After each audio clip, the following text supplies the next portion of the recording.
Buck Martinez has called all the games from up in Toronto with our buddy Schulman, and he, of course, discusses what's cooking with the ball club right now. Nice to talk, Buck. How are you today, okay?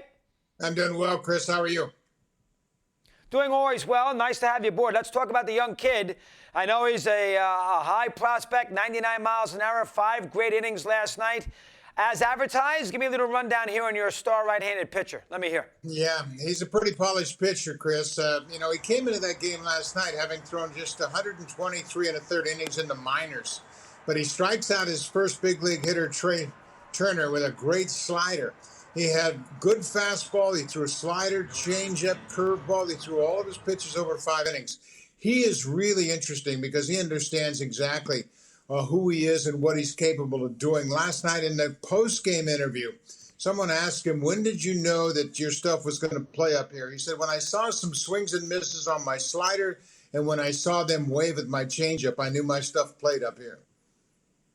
Wow. Now, did the Blue Jays, they lost a year's service time by bringing him up so soon, which I give him a lot of credit for if that's the case. What happened there? Let me hear. No, that was the day that they get an extra day service time. And they had worked it out. They knew exactly when it was. So they will have an extra day service time because he did not pitch until the 6th game of the season. So basically, everything is prorated in this shortened season. So he will be under their control for 7 years. All right, that's good for them, too. So away we go there. All right, number 2. Before we get to the Buffalo thing, how about the extra inning scenario? I like it. I think it brings up an element that it's something a little different.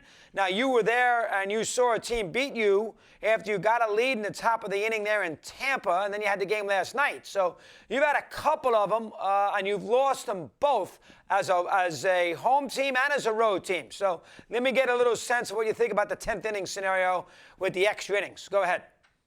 Chris, I like the rule. I think it brings an added level of excitement. I know it's not traditional baseball, and you and I are certainly old school baseball people.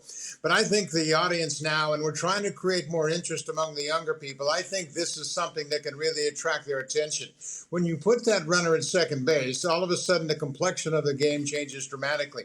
Last night we had a 0-0 game into the 10th inning. And the pinch runner goes to second base. And for us, it was Vladdy Guerrero. And they used a pinch runner and Bonifacio in that situation. But I like it. The problem has been the Blue Jays bullpen has been a little bit taxed early on. And they don't really have all of their weapons in that bullpen just yet. They didn't get Font until here in Washington. And he was a big part of their bullpen.